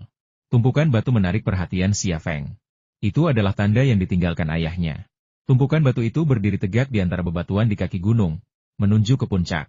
Apa dia benar-benar ingin Yelena mendaki puncak gunung untuk menemuinya? Dia benar-benar gila. Bahkan Xia Feng pun tak kuasa menahan diri untuk mengeluh, bahkan kepada ayahnya. Mendaki puncak bersalju yang begitu curam itu sulit, bahkan baginya, apalagi Yelena. Setengah jam kemudian, Yelena akhirnya mencapai titik tengah. Ia berhenti lagi dan meletakkan tas perlengkapannya. Namun kemudian, dengan bunyi gedebuk, ia jatuh ke tanah, tak pernah bangkit lagi. Apa yang terjadi? Tidak ada tembakan, dan tidak ada musuh yang tampak menyerangnya, tetapi dia terjatuh. Sialan! Xia Feng tiba-tiba mempercepat larinya dan berlari ke arah Yelena jatuh. Lereng curam itu sama datarnya dengan tanah di bawah kakinya, dan kecepatannya sebanding dengan seekor ceetah. Beberapa menit kemudian, Xia Feng tiba di tempat Yelena terjatuh. Xia Changhe belum muncul. Kehadirannya kemungkinan besar akan membuat operasi pelacakan gagal, tetapi dia tidak peduli. Yelena terbaring di salju. Bahkan jika dia tidak tertembak, dia akan mati beku dalam beberapa menit jika dia tidak menyelamatkannya. Yelena terbaring di tanah dengan wajah terbenam di salju. Tak ada darah di sekujur tubuhnya. Tak jelas apakah ia pingsan karena kelelahan atau tiba-tiba jatuh sakit. Xia Feng menghampiri Yelena dan mengangkatnya dari salju. Wajahnya tertutup salju, alisnya membeku karena angin. Ia memejamkan mata rapat-rapat, bernapas dengan ringan. Yelena? Yelena? Ada apa denganmu? Xia Feng mengguncang bahu Yelena, mencoba membangunkannya. Yelena tidak bereaksi sama sekali. Xia Feng mengalihkan pandangannya ke kaki Yelena dan tiba-tiba mengerti apa yang terjadi. Kaki kanan Yelena tertusuk jarum anestesi. Jarum itu memiliki sayap yang membelah udara di ujungnya, sehingga bisa dianggap sebagai anak panah berbentuk jarum. Membius seseorang dalam lingkungan bersuhu minus 40 derajat Celcius tidak ada bedanya dengan membunuh orang tersebut. Apakah ayah mengundang Yelena ke sini untuk bertemu hanya untuk membunuhnya? Keluar! Keluar, Xia Feng tiba-tiba kehilangan kendali. Ia berdiri memeluk Yelena dan meraung. Angin dingin menderu, dan suaranya melemah karena angin, tetapi masih bisa didengar dari jauh. Matanya cepat mengamati lingkungan sekitarnya, lalu berhenti di satu arah. Sosok putih muncul dari balik batu besar, memegang senapan runduk ringan yang dimodifikasi. Jelas senapan runduk ringan itulah yang menembakkan jarum anestesi dan mengenai Yelena. Sosok putih berjalan ke arah sisi ini. Ia mengenakan pakaian kamuflase putih yang menyatu dengan lingkungan sekitarnya. Ia mengenakan tudung putih di kepalanya dan topeng putih menutupi mulutnya, hanya memperlihatkan matanya. Wajahnya tak terlihat, tetapi Xia Feng langsung melihatnya begitu ia muncul. Dia adalah ayah Xia Changhe. Xia Changhe berjalan ke sini. Xia Feng menggendong Yelena ke sebuah batu dan menurunkannya. Ia meletakkan tas perlengkapan di punggungnya, lalu melepas mantelnya dan menyelimuti Yelena. Ayah, apa yang sebenarnya ingin ayah lakukan? Xia Feng menoleh ke arah Xia Changhe. Geram. Dia Yelena, dia seperti putri ayah. Apa ayah akan membunuhnya? Kenapa? Xia Changhe melepas topeng dan tudungnya. Lalu berkata dengan tenang, kau belum tahu? Aku ingin berkencan denganmu. Aku punya alasan untuk ini. Tidak ada yang boleh menguping pembicaraan kita. Jadi, aku harus membiarkan Yelena tidur. Jangan khawatir, dia sudah terlatih secara profesional. Dia bisa tidur dengan rompi di gua-gua Siberia. Kalau kamu mau ngobrol sama aku, jawab aja teleponku. Aku udah telepon kamu tiap hari selama sebulan terakhir, kenapa kamu gak angkat teleponku? Saya punya alasan. Kalau begitu, ceritakan padaku. Emosi Xia Feng sedikit tak terkendali. Kita hanya berdua di sini, tidak ada yang bisa mendengar pembicaraan kita. Xia Changhe tetap diam. Xia Feng berkata dengan penuh semangat, tahukah kamu? Xia Long, Xia Jianghe, Xia Fen, dan Liang Jiayu sudah bertanya kepadaku lebih dari sekali di mana kakek berada. Tetapi aku tidak bisa memberitahu mereka. Kakek punya 2 cucu laki-laki dan 2 cucu perempuan, dan mereka semua ingin bertemu denganmu. Tetapi mengapa kakek tidak pulang? Jangan bilang kau khawatir pemerintah Tiongkok akan menyelidikimu. Kau ayahku, dan tidak ada seorang pun di Tiongkok yang akan menyakitimu. Ketika kamu tenang, kita akan mulai bicara, kata Xia Changhe ringan. Xia Feng tertegun sejenak. Kata-kata Xia Changhe bagaikan seember air dingin yang disiramkan ke kepalanya. Mendinginkannya. Apakah kamu baik-baik saja? Tanya Xia Changhe. Xia Feng tersenyum paksa. Aku baik-baik saja sekarang. Katakan apa yang ingin kau bicarakan denganku? Menceritakan petualanganmu, meninggalkan keluargamu? Kau tahu bagaimana perasaanku ketika kau meninggalkan Xia Sui dan aku lalu menghilang? Kukatakan padamu, rasanya seperti hanya aku yang tersisa di dunia ini. Rasanya sangat menyakitkan. Agar Xia Sui bisa kuliah, aku merobek surat penerimaan kuliahku dan pergi bekerja di lokasi konstruksi. Masa-masa itu sulit, kau tahu? Aku tidak ingin mengalaminya lagi. Tapi kau melakukan hal yang sama sekarang. Tidak cukup kau menyakiti Xia Sui dan aku sekali. Tapi sekarang kau melakukannya untuk kedua kalinya? Menyakiti lebih banyak orang. Katakan padaku, kenapa? Xia Changhe terdiam sejenak sebelum berkata, apapun yang terjadi, apapun yang telah kau lalui, kau harus percaya padaku. Semua yang kulakukan adalah untuk kebaikanmu. Ini adalah jawaban yang diberikan oleh Xia Changhe, menghindari semua pertanyaan. Xia Feng sangat marah. Ia mencibir, kau repot-repot menemuiku di sini hanya untuk mengatakan hal seperti ini? Kalaupun begitu, aku tidak akan terkejut, karena memang begitulah gayamu. Aku benar-benar ingin tahu, di matamu sebagai seorang ayah, apa arti Xia Sui dan aku bagimu? Dan bagaimana dengan cucu dan cucu perempuanmu? Apa arti mereka bagimu? Jangan emosional. Kamu seharusnya tidak punya emosi. Apa katamu? Xia Feng tertegun sejenak. Kamu tidak punya banyak waktu lagi. Apa sebenarnya yang ingin kau katakan? Xia Feng menatap lurus ke mata Xia Changhe. Ia melihat sepasang mata yang tenang, tanpa emosi sedikit pun. Ia juga melihat sepasang mata yang tak terduga, bagaikan lautan, yang tak tertembus pandang. Pada saat itu, Xia Feng membangkitkan energi misterius yang tersembunyi di dalam tubuhnya. Ia enggan mencuri ingatan dan informasi dari otak ayahnya. Kalau tidak, ia pasti sudah melakukannya saat Xia Changhe muncul. Ia berharap Xia Changhe akan berbicara langsung untuknya dan memberikan jawaban yang diinginkannya. Kini, Xia Changhe tampaknya enggan melakukannya. Bahkan berkata, waktumu tidak banyak lagi. Waktunya memang singkat, tetapi ini adalah rahasianya. Dan ia tidak pernah memberitahu siapapun. Bagaimana ayahnya tahu? Ditambah dengan apa yang dikatakan Yan Evo dan Augusman sebelumnya, ia tak bisa lagi mengendalikan diri. Sekalipun itu ayahnya, ia ingin tahu rahasia apa yang tersembunyi di otaknya. Medan energi misterius dilepaskan dan langsung mengelilingi Xia Changhe. Namun, Xia Feng tertegun sedetik kemudian. Medan energi misterius itu tidak memiliki gelombang otak yang menunjukkan aktivitas otak. Ia tidak dapat menangkap pikiran Xia Changhe. Ia bahkan tidak dapat menembus otak Xia Changhe untuk mencuri ingatan dan informasinya. Kamu? Pada saat ini, Xia Feng sangat terkejut. Xia Changhe berkata dengan tenang, aku tahu kau punya banyak pertanyaan, tapi aku datang ke sini bukan untuk menjawab pertanyaanmu. Ada hal yang lebih penting yang menunggumu. Xia Feng mundur 2 langkah dan menatap Xia Changhe dengan waspada. Siapa kamu? Setelah menguji medan energi, Xia Feng mulai meragukan seluruh hidupnya. Ia selalu percaya bahwa ayahnya, Xia Changhe, hanyalah seorang agen lepas di dunia gelap, didorong oleh masa kecil yang menyedihkan untuk berjuang melewatinya, dan akhirnya menjadi seorang pria yang kuat. Ia punya rahasia, tetapi kemungkinan besar rahasia itu biasa saja, bukan rahasia ini. Sejauh ini, medan energinya hanya mampu mencuri pikiran 3 orang prehistorik Wan, Zhu Xuanyue, dan Kirsten, replika Leonardo da Vinci. Sebuah fakta yang sangat sederhana namun sangat kejam dihadapkan pada Xia Feng. Ayahnya seharusnya orang biasa, tetapi ayah di depannya jelas bukan. Siapa dia? Pertanyaan semacam itu ditujukan kepada ayahnya. Pada saat ini, Xia Feng merasa lebih buruk dari kematian. Angin dingin bertiup, membawa butiran salju, seakan mencoba menutupi segalanya. 2 pria yang saling berhadapan di gunung bersalju itu bagaikan 2 patung, tak bergerak. Ayah dan anak saling berhadapan, tetapi seolah ada jurang pemisah yang tak terjembatani di antara mereka. Kedua pria itu hanya saling menatap dalam diam. Seorang anak bertanya kepada ayahnya, siapakah dirinya? Jawaban atas pertanyaan ini sendiri tidaklah penting. Yang penting adalah mengapa pertanyaan ini ada. Kecanggungan dan kecurigaan menyebar di antara kedua pria itu. Setelah beberapa lama, Xia Chang akhirnya berkata, apakah kamu sudah meragukanku? Aku tidak pernah meragukanmu, tapi kau malah mendorongku ke jalan itu. Xia Feng tampak tertekan. Katakan padaku, apakah kau ayahku? Apakah jawaban itu penting bagi Anda? Katakan padaku. Teriak Xia Feng. Kalau aku bilang iya, apa kau masih percaya? Kalau aku bilang tidak, apa kau bersedia percaya? Nada bicara Xia Changhe masih tenang, tanpa gejolak emosi. Jawaban ini jelas bukan yang diinginkan Xia Feng. Tetapi jika Xia Changhe memberinya jawaban yang ia takutkan, bagaimana ia harus menghadapinya? Situasi seperti ini membuatnya ingin tahu jawabannya. Tetapi ia juga takut akan jawaban itu. Pertanyaanmu terdengar membosankan bagiku, dan apa yang kau lakukan sekarang juga membosankan, kata Xia Changhe. Apa maksudmu? Thunder Horse Group. Anda sedang meneliti dan memproduksi jet tempur dan pesawat pengebom untuk Tiongkok. Apakah Anda yakin jet tempur dan pesawat pengebom canggih Anda dapat mengubah nasib dunia? Anda juga telah melihat penyebaran virus Cerberus. Apakah Anda yakin jet tempur dan pesawat pengebom Anda dapat menyelesaikan masalah ini? Seluruh dunia sedang meneliti vaksin untuk melawan virus Hellhound. Saya yakin umat manusia akan mengatasi kesulitan ini, kata Xia Feng. Xia Changhe berkata, jangan membohongi diri sendiri.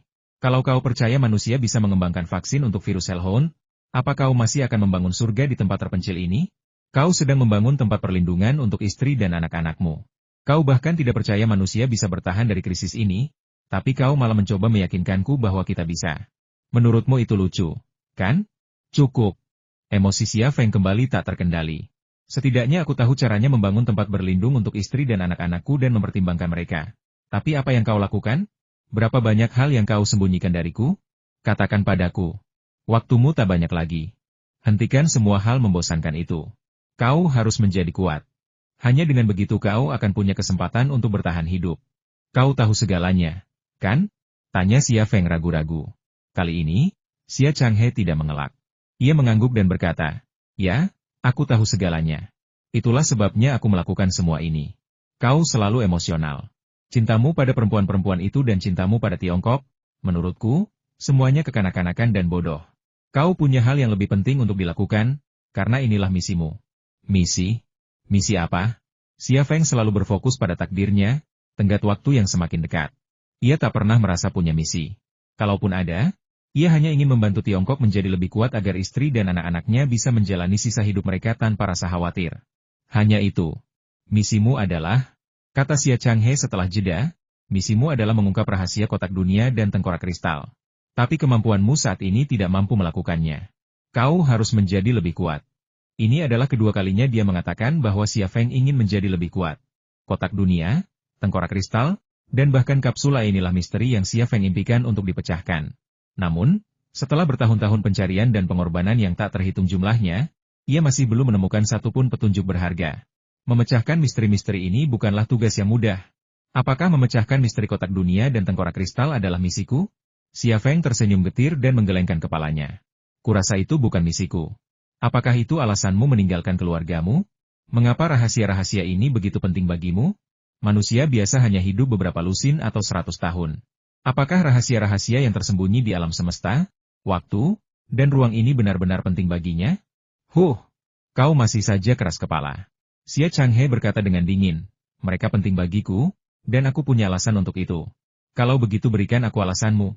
Ini belum waktunya. Nanti kalau sudah waktunya, kamu akan tahu segalanya. Kamu boleh membenciku sekarang, tapi suatu hari nanti kamu akan mengerti dan bahkan berterima kasih padaku. Hahaha. Xia Feng tertawa, tetapi dalam hati ia ingin menangis. Ayahnya selalu menghindari pertanyaan-pertanyaan kunci dan tidak mengatakan yang sebenarnya. Apakah ini bentuk kewaspadaan yang seharusnya dimiliki seorang ayah terhadap putranya? Cukup. Kau boleh tidak percaya padaku, kau bahkan boleh membenciku, tapi kau tidak boleh tidak percaya padaku. Teriak Xia Changhe pada Xia Feng. Malam ini, aku ingin kau meninggalkan orang-orang dan kariermu yang membosankan itu dan melakukan hal yang benar. Kau ingin aku menyerahkan istriku dan anak-anakku, serta Thunder Horse Group? Ya, itulah sebabnya aku memintamu datang ke sini. Tinggalkan istri dan anak-anakmu, dan kelompok kuda petirmu. Istri dan anak-anakmu bisa hidup dengan baik tanpamu. Kau telah meletakkan fondasi yang kokoh bagi kelompok kuda petir, dan kelompok ini akan terus berkembang. Mengenai tanah airmu, hidup atau matinya, itu sama sekali tidak penting bagimu. Menyerahlah, anakku, kuatkan dirimu, terima takdirmu, dan tuntaskan misimu. Kata Xia Changhe penuh semangat. Silakan saja dan lakukan apa yang kau sukai. Xia Feng menenangkan diri. Aku tidak bisa melepaskan orang yang kau minta untuk kulepaskan.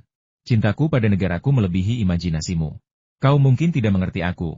Dan sebenarnya, aku tidak berharap kau mengerti aku.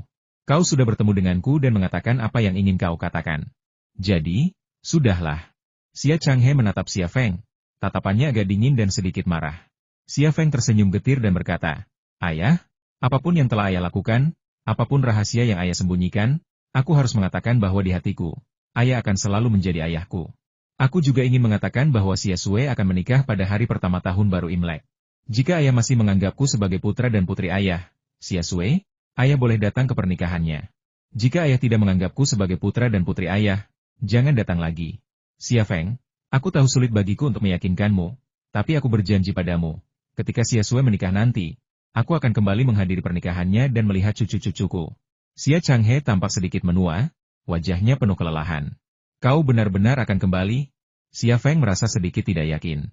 Xia Changhe berkata, apa alasanmu tidak percaya padaku? Aku sudah bilang akan kembali untuk pernikahan Xia Sui. Dan aku pasti akan kembali untuk pernikahan Xia Sui. Aku sudah melewatkan pernikahanmu, dan aku tidak ingin melewatkan pernikahan Xia Sui lagi. Ia memaksakan senyum. Lagi pula, aku sudah punya 2 cucu laki-laki dan 2 cucu perempuan, dan aku sangat ingin bertemu mereka. Xia Feng merasakan gelombang penyesalan di hatinya. Maafkan aku, ayah, seharusnya aku tidak mengatakan itu kepadamu. Jangan bicara. Xia Changhe berjalan di depan Xia Feng, membuang senapan runduk ringan di tangannya, merentangkan tangannya, dan memeluk Xia Feng di dadanya. Xia Feng telah lama menantikan pelukan ayah ini.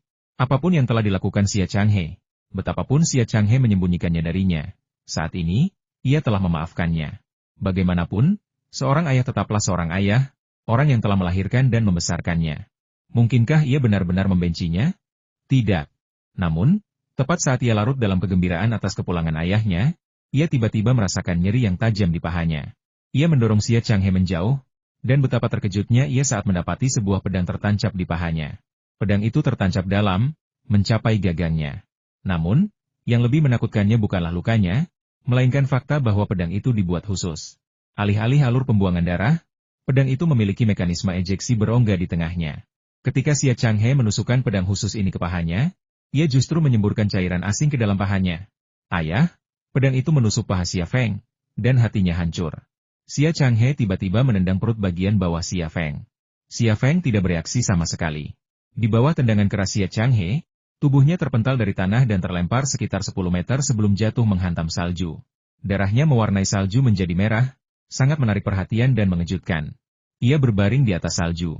Langit malam gelap dan angin dingin menderu. Kepingan salju berjatuhan dari langit, tetapi kulitnya yang dingin tak mampu mencairkannya.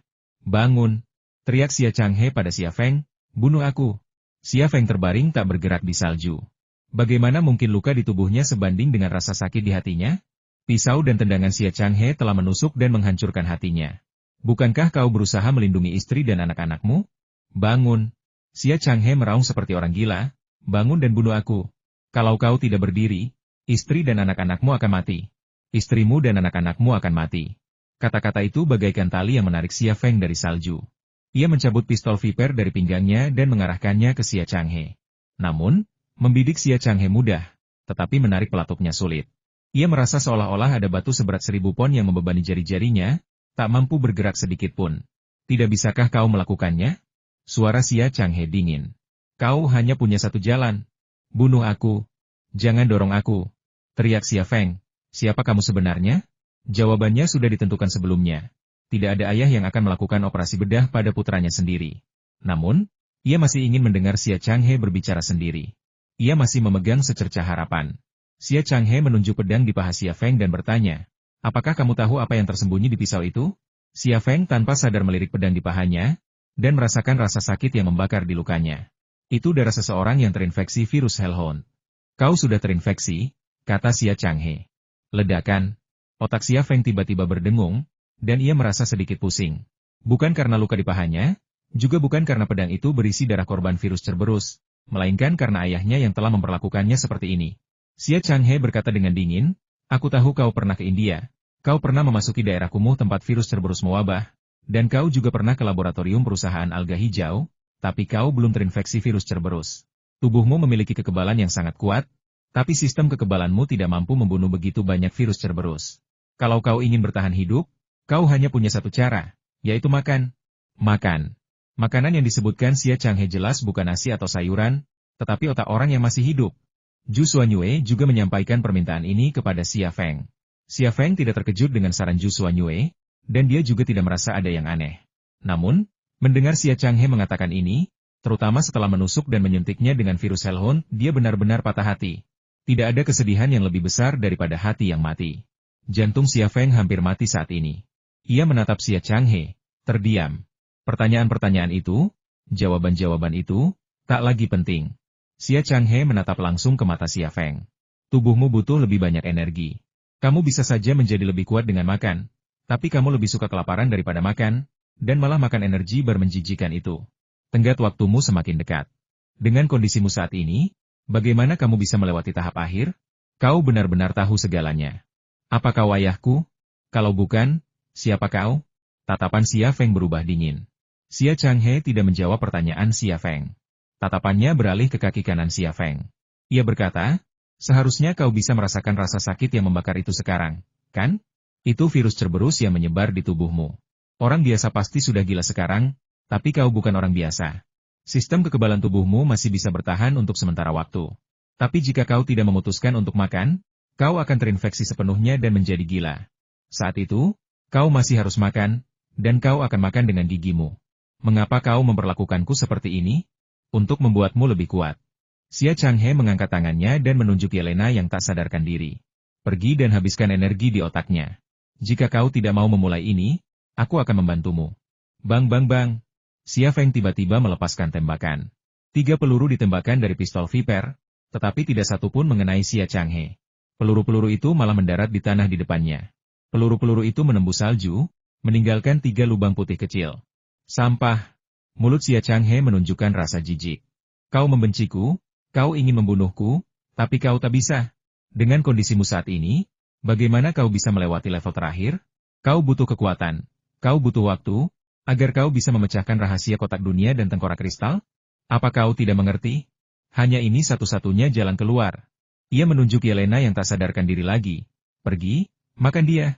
Rasa sakit yang membakar menjalar ke seluruh kaki kanannya, dan Xia Feng bisa dengan jelas merasakan bahwa ia kehilangan kendali atas kakinya.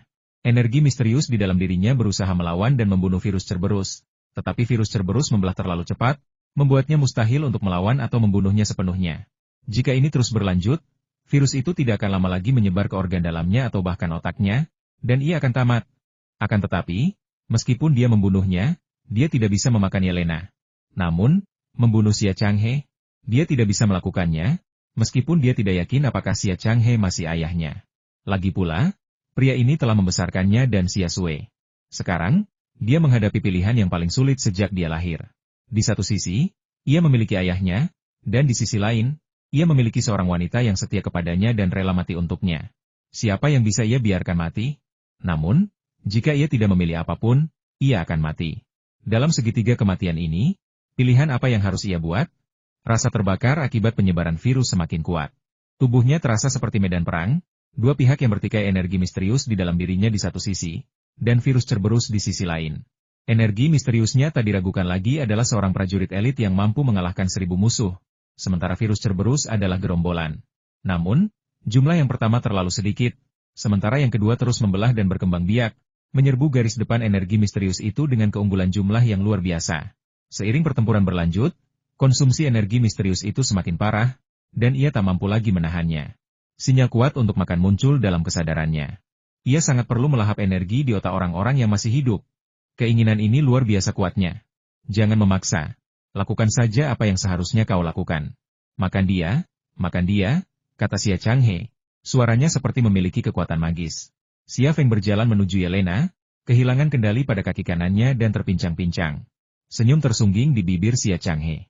Ya, itu hal yang benar. Makan dia. Makan dia. Xia Feng berjalan ke sisi Yelena, menggendongnya, lalu berbalik dan berjalan menuruni lereng bukit. Xia Changhe tertegun sejenak, dan bertanya dengan heran apa yang kamu lakukan? Xia Feng meliriknya dan berkata, aku akan mengirimnya kembali. Jangan hentikan aku, atau aku akan menembakmu. Kau tidak perlu kembali untuk pernikahan Xia Sui. Aku tidak punya ayah sepertimu, dan dia juga tidak membutuhkan ayah sepertimu. Berhenti di situ. Xia Changhe berjalan ke arah Xia Feng, mencoba menghentikannya. Bang! Terdengar suara tembakan. Sebuah peluru menghantam tanah di depan Xia Changhe. Xia Changhe berhenti berjalan. Tatapan Xia Feng saat itu membuatnya yakin bahwa jika ia melangkah maju lagi, peluru berikutnya pasti akan mengenai dirinya, bukan tanah. Xia Feng menggendong Yelena dan berjalan menuju surga. Meskipun ia tertatih-tatih, tatapannya penuh tekad. Ia yakin ia pasti bisa mengantar Yelena ke surga. Apakah kamu pikir kamu bisa lolos seperti ini? Suara Xia Changhe datang dari belakang. Xia Feng tidak menoleh ke belakang, dia juga tidak berhenti. Bang! Terdengar suara tembakan. Tubuh Xia Feng jatuh ke tanah di salju, darah mengucur dari kaki kirinya. Sebuah peluru datang dari belakang, penembaknya pasti Xia Changhe. Xia Feng meraung, tiba-tiba berbalik dan menembakkan senjatanya. Bang! Sebuah peluru menembus angin salju dan terbang menjauh. Xia Changhe tidak ada di belakangnya. Hanya dalam sedetik, ia kehilangan jejak Xia Changhe. Bang bang bang! Bang! Bang! Bang! Xia Feng dengan panik menarik pelatuknya, sambil berteriak, kenapa kau melakukan ini? Keluar dari sini! Klik! Klik! Klik! Tidak ada peluru tersisa di pistol Viper. Mata kiri Xia Feng akhirnya menangkap sosok Xia Changhe. Ia sudah puluhan meter jauhnya, berdiri di balik batu setinggi tubuhnya. Pada saat ini, sekelompok orang berseragam kamuflase tiba-tiba muncul dari balik salju di belakang Xia Changhe. Mereka memegang pedang dan mendekat selangkah demi selangkah. Xia Feng tiba-tiba mengalihkan pandangannya ke arah lain. Di sana, lebih banyak orang berjas salju muncul dari balik salju. Bukan hanya dari dua arah ini, tetapi juga dari dua arah lainnya. Untuk sesaat, orang-orang ini bagaikan rebung di salju, mengelilinginya dan Yelena dengan rapat. Tatapan Xia Feng tiba-tiba beralih ke tempat ia meninggalkan tas perlengkapannya, dan hatinya mencelos. Xia Changhe ternyata telah mengambil tas perlengkapannya saat ia pergi. Tanpa pistol di dalamnya, pistol Viper di tangannya kehabisan peluru. Pengepungan semakin mengecil. Ini situasi yang menyedihkan. Xia Feng menurunkan Yelena, menarik pedang dari sarungnya, dan memegangnya di tangannya. Hidup atau mati? Tahukah kau apa yang harus dilakukan? Suara Xia Changhe terdengar dari angin salju, lebih dingin daripada es dan salju. 70 atau 80 orang yang mengenakan seragam kamuflase salju tiba-tiba menyerbu ke arah Xia Feng dan Yelena, pisau di tangan mereka berkilat dingin, dan mata mereka kosong tetapi dipenuhi dengan niat membunuh. Dari sorot mata mereka saja, Xia Feng tahu bahwa orang-orang ini sebenarnya terhipnotis dan tidak tahu apa yang mereka lakukan. Hanya ada satu pikiran di benak mereka, yaitu membunuhnya. Seorang pria berpakaian kamuflase salju yang berlari ke arahnya tiba-tiba melompat dan menusuk leher Xia Feng dengan pedang di tangannya. Xia Feng menghindar ke samping dan menusuk penyerang pertama tepat di jantung. Darah berceceran di wajah dan tubuhnya, dan hasrat makan di otaknya melonjak seperti hiu yang mencium bau darah. Saat satu penyerang jatuh, lebih banyak lagi yang menyerbu. Terhipnotis, mereka sama sekali tidak takut. Secepat atau seganas apapun pisau Xia Feng, mereka tidak gentar atau ragu. Seorang penyerang menerkam Yelena yang tergeletak di tanah. Amarah Xia Feng berkobar hebat di hatinya. Ia meninju penyerang yang terlilitnya hingga terlempar. Kemudian, ia merunduk ke samping dan menusuk mata penyerang itu sebelum sempat menusuk Yelena dengan pedangnya. Pertempuran baru saja dimulai. Kilatan pisau dan tubuh-tubuh tergeletak di salju. Tubuh Xia Feng berlumuran darah, dan tempat terjadinya pertempuran juga ternoda merah oleh darah. Tempat ini seperti kolam darah di neraka. Kau tidak bisa bertahan lama. Mereka semua pasukan khusus. Mereka hanya punya satu pikiran, yaitu membunuhmu dan Yelena. Apa kau tidak ingin melindungi Yelena? Kalau begitu, makan saja pasukan khusus ini. Kalau tidak, kau dan Yelena akan mati di sini. Suara Xia Changhe terdengar. Diam! Teriak Xia Feng, mengayunkan tangan kanannya, dan menggorok leher seorang prajurit pasukan khusus dengan pedang di tangannya. Dia menjadi haus darah. Namun pada saat itu, sebuah pedang menebas punggungnya. Rasa sakit yang membakar datang dari punggungnya, dan darah mengucur membasahi punggung dan kakinya. Xia Feng menikam penyerang itu di jantung dengan pisaunya, lalu menggunakan bahunya untuk menjatuhkan prajurit pasukan khusus yang menyerangnya dari belakang. Seandainya ia tidak terinfeksi virus Cerberus, ia bisa saja dengan mudah menghadapi 70 atau 80 prajurit pasukan khusus itu hanya dengan sebilah pedang. Namun kini, virus Cerberus menyerang tubuhnya dengan ganas, dan energi misterius di dalam dirinya hampir tidak cukup untuk melawan virus Cerberus, apalagi mengalahkan para prajurit pasukan khusus yang tak kenal takut itu. Terlebih lagi, ia tidak hanya harus melindungi dirinya dari kepungan 70 atau 80 musuh, tetapi juga Yelena yang tak sadarkan diri. Sungguh misi yang mustahil. Fiuh. Seorang prajurit pasukan khusus menikam Yelena di perut bagian bawah. Tidak Xia Feng meraung seperti orang gila, lalu melemparkan pedang di tangannya. Patah. Prajurit pasukan khusus yang menikam Yelena dengan pisau tertusuk di dada dan jatuh ke tanah. Namun lebih banyak pasukan khusus bergegas maju. Yelena akan mati di hutan belantara sedetik kemudian kecuali keajaiban terjadi. Keajaiban ini adalah Xia Feng. Setelah dipaksa ke dalam situasi putus asa, apakah dia bersedia menjadi iblis demi kelangsungan hidupnya sendiri dan Yelena? 2 butir air mata menetes dari mata Xia Feng, namun seketika membeku menjadi butiran es karena angin dingin. Seluruh energi misterius di tubuhnya ditarik dari medan perang. Virus Hellhound membanjiri bagian-bagian tubuhnya yang lain bagai air pasang, sementara energi misterius itu mengalir deras ke otaknya. Seketika, matanya menjadi gelap gulita, bagaikan angkasa raya tanpa bintang. Saat iblis menampakkan wujud aslinya, binatang buas sekalipun akan menjadi santapannya, dan itu tidak butuh waktu lama, hanya sekejap mata. Medan energi-energi misterius dilepaskan, semua gelombang otak dalam jangkauan medan energi ditangkap, dan semua otak dikendalikan pada saat itu. Semua pasukan khusus terdiam. Sedetik yang lalu mereka begitu ganas, tetapi sekarang mereka seolah-olah telah menghadapi gelombang dingin mendadak bersuhu ratusan derajat, dan langsung membeku menjadi boneka. Seorang prajurit pasukan khusus, yang siap menikam Yelena dengan pedang, roboh, tubuhnya tak terluka. Kemudian, seorang prajurit pasukan khusus lainnya roboh, masih tak terluka, tetapi matanya kosong melompong, pucat pasi, mengerikan. Energi di dalam setiap otak terkuras habis, dan pikiran Xia Feng memasuki kondisi aktivitas yang belum pernah terjadi sebelumnya. Rasanya seperti ia telah menumbuhkan sayap dan terbang di angkasa. Seolah ia telah tidur dengan wanita tercantik dan paling membanggakan di dunia. Seolah ia telah mendapatkan kekuatan paling dahsyat di dunia, mampu mencapai apapun, mampu memenangkan segalanya. Ini, tentu saja, halusinasi, yang luar biasa indah. Namun, ia tidak kehilangan kendali. Kenyataannya, semuanya berada di bawah kendali Xia Feng. Ia selalu mengendalikan nafsu makannya, lebih memilih energi bar daripada otak manusia. Energi misterius di dalam dirinya, setelah sepenuhnya terbangun, justru tetap dalam keadaan kelaparan, nyaris tak berkembang. Kini, banjir energi mengalir deras ke otaknya. Energi misterius yang selalu lapar itu dengan panik melahap energi mangsanya, berkembang biak dan berkembang biak. Meskipun kecepatannya jauh lebih lambat daripada perkembangbiakan virus Cerberus, sifat keduanya berbeda. Yang pertama hanyalah tikus di selokan, sementara yang kedua adalah naga yang terbang tinggi.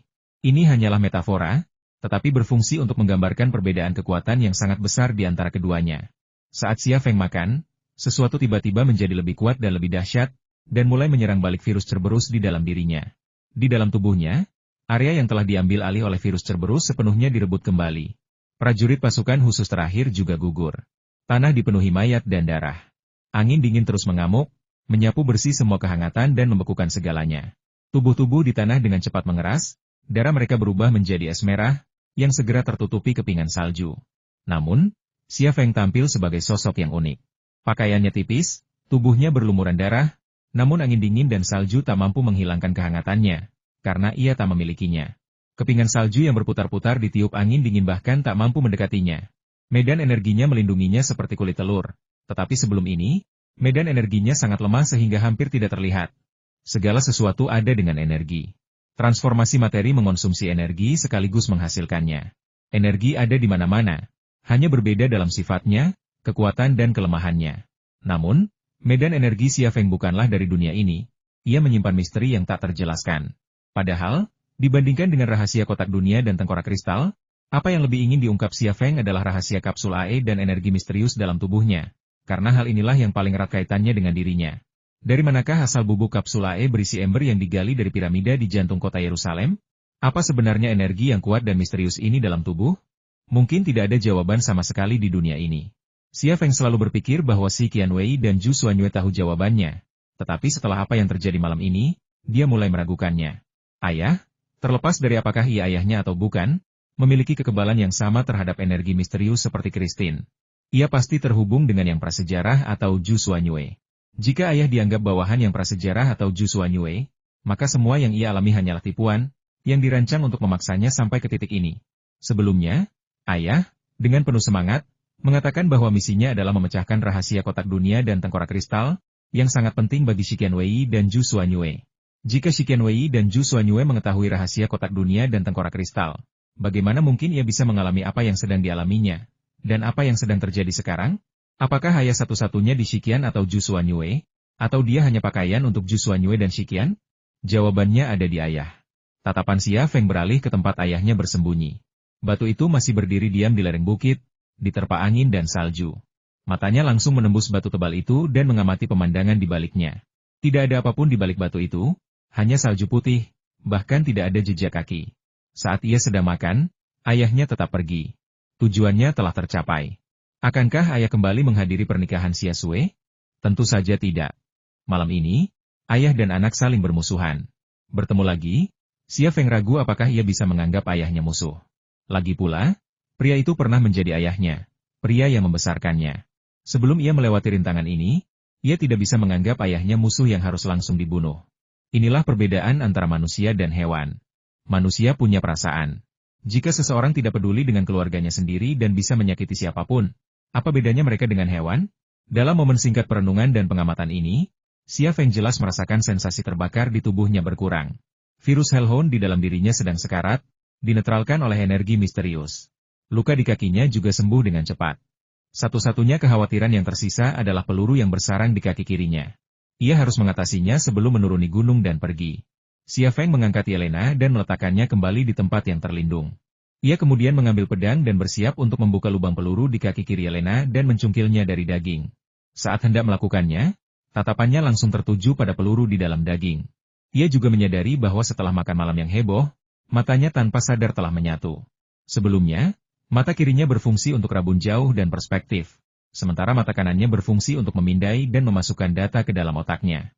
Kini, kemampuan kedua mata itu telah menyatu sepenuhnya, tak dapat dibedakan satu sama lain. Saat ini, hanya dengan satu pikiran, gambaran daging dan kepalanya muncul dari benaknya, tanpa pemisahan atau gangguan apapun. Xia Feng melirik mayat-mayat yang berserakan di tanah, dan senyum pahit muncul di sudut mulutnya. Apakah ini suatu berkah tersembunyi? Tidak, virus Hellhound telah dibasmi, dan kemampuannya telah meningkat, tetapi ia sama sekali tidak senang. Sebaliknya, rasa mual karena memakan sesamanya semakin kuat. Ia sebenarnya ingin muntah sejak lama ketika melihat mayat-mayat itu, tetapi ia berusaha keras menahannya. Pedang tajam itu mengiris lubang peluru, mencungkilnya keluar. Darah mengalir dari lukanya, membasahi pahanya dan salju di tanah. Namun setelah beberapa detik, darahnya berhenti mengalir. Kemampuan tubuhnya untuk mengatur dan memperbaiki diri juga menjadi lebih kuat. Situasi ini membuat Xia Feng tak perlu repot membalut lukanya. Ia menggendong Yelena dan berjalan menuruni lereng bukit mengikuti jalan yang mereka lalui. Namun, sebelum ia sempat meninggalkan lereng bukit, Yelena tiba-tiba terbangun. Setelah membuka matanya dan melihat dirinya dipegang oleh seorang pria, Yelena secara naluriah meronta. Ini aku, jangan gugup, kata Xia Feng. Bos, kau. Yelena akhirnya menyadari bahwa itu Xia Feng. Ia langsung tenang dan berhenti meronta. Xia Feng menjatuhkannya ke tanah. Ketika Yelena melihat Xia Feng berlumuran darah dan sejumlah besar maya di belakangnya, dia langsung membuka mulutnya lebar-lebar dan tidak bisa menutupnya. Ayo kembali, kata Xia Feng. Tunggu. Yelena menghentikan Xia Feng. Apa yang terjadi? Kalian diserang? Lalu aku menghabisi orang-orang ini, kata Xia Feng. Ini adalah penjelasan paling sederhana yang bisa ia pikirkan. Yelena jelas tidak puas dengan penjelasan ini. Bos, saya datang ke sini karena menerima pesan dari ayah saya. Bagaimana mungkin ada pembunuh yang menyergap di sini? Apakah Anda mengikuti saya ke sini? Dia mengatakannya dengan sopan, tetapi artinya sama. Apakah kamu menguntitku? Yang dikhawatirkannya bukanlah Xia Feng yang mengikutinya, melainkan Xia Feng yang tidak lagi mempercayainya.